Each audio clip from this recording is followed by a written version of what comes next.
technology would eventually find its way into the clandestine military programs of the U.S., Britain, the Soviet Union, and France, or at least be monitored by these major states. This fundamental principle of globally managing alien affairs was particularly important in those parts of the planet where ancient civilizations existed and where alien artifacts were likely to be hidden in inaccessible or yet to be discovered areas. Regions such as Tibet, Egypt, Iraq, Afghanistan, Indonesia, South and Central America, and elsewhere were all highly valued assets due to the potential alien artifacts possibly located in these countries and regions.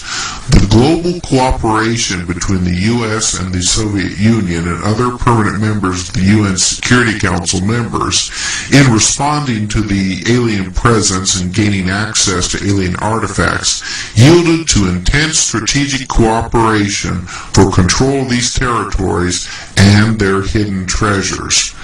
The Cold War ideological conflict masked the very real struggle for each major state to maximize its power in terms of the technological breakthrough alien artifacts would provide. There is evidence that the invasion and takeover of Iraq is but the latest example of a regional military conflict whose ultimate prize is alien artifacts that would impact on the technological programs of the major states managing alien affairs. The split between NATO members, France and Germany, with the United States and Britain over the legitimacy and timing of the military intervention in Iraq suggested that a fundamental realignment in managing alien affairs had occurred with France and Germany, siding with Russia and even China in wanting to restrain the United States. This suggested that the post-Second World War cooperation for managing alien affairs was under severe strain and that very real tensions lay underneath the polite language of international diplomacy.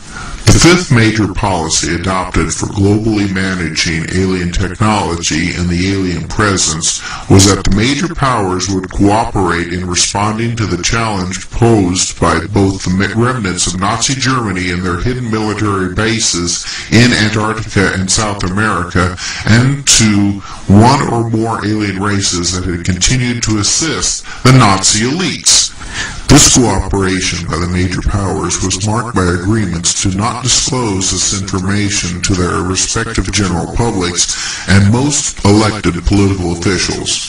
What surely most troubled Allied officials was the success of the Nazi elites to develop fully operational saucer craft that were propelled by anti-gravity generators and navigational systems that still had not been successfully developed by the United States or Soviet Union.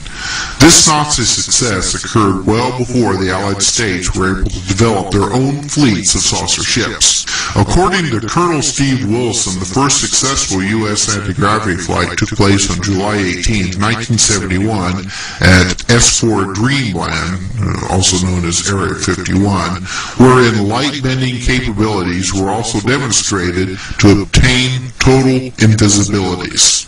A number of military whistleblowers suggest that the United States currently has a fleet of alien reverse-engineered ships with anti-gravity propulsion system, and that manned flights to the moon and even Mars are regular occurrences by the clandestine organizations developing and using such technologies.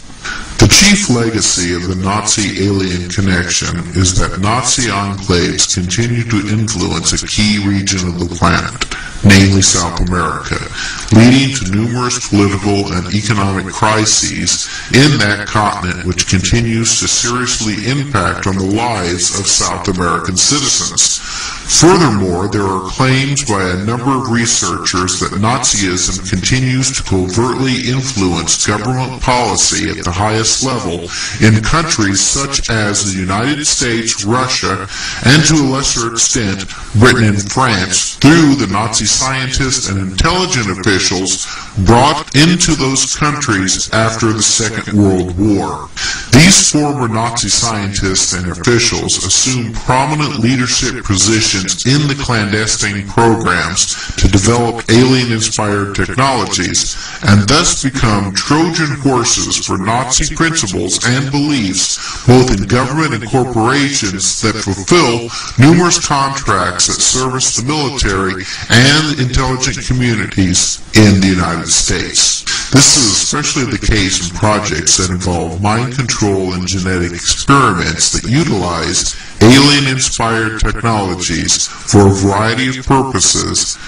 There is evidence that Nazi infiltration through the Trojan horse of former Nazi scientists into the military-industrial complexes that oversee alien affairs is so significant as to constitute a direct threat to democracy and liberty in the United States and other major powers. There is a need for full disclosure of alien affairs in general in order to make it possible for humanity to make the transition to the reality of extraterrestrial life and the political issues that arise with dealing with alien affairs. There are not only ethical and political principles that motivate full disclosure, but there are also significant national security principles at stake. The very survival of the United States as the bastion of liberty and democracy are at stake if clandestine projects dealing with alien affairs and the continued Nazi influence are not placed under the oversight of the appropriate congressional and executive committees that are open to the public and in their operations and reports. At a global level, there is a similar threat that key institutions that manage alien affairs have become infiltrated by Nazi elites and/or Nazi principles. It is imperative that the public become fully informed of the existence of aliens, their activity and agendas in supporting the Nazi elites, and their activities since the end of the Second World War. Because of the Nazi-alien connection, the New World Order, who had originally funded the development of Nazi Germany, had to make necessary changes in their agenda of controlling the planet. The unexpected arrival of the alleged aliens and the New World Order's inability to control them forced the secret controllers to forge new plans and alliances. What has been beneficial to the New World Order is the alleged aliens' secretive, if not downright deceptive nature. The aliens appear to enjoy playing games and making promises that are often broken. As well, they make predictions of the future that come true and then encourage their human contacts to publicly reveal additional predictions that are often apocalyptic in nature. When these predictions don't come true, the credibility of the UFO contacts are ruined forever. The New World Order has used this evasive nature of the UFO beams to work in their favor.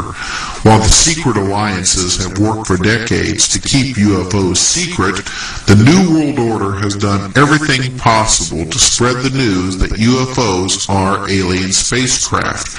Of course, the New World Order also spreads an abundance of disinformation about UFOs and aliens. This effort has created a schizophrenic impression with the public.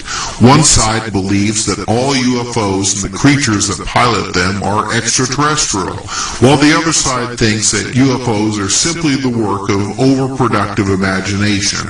This creates confusion and uncertainty. So while the New World Order may not be able to control UFOs and the creatures who fly them, they can still control the public's perception of them.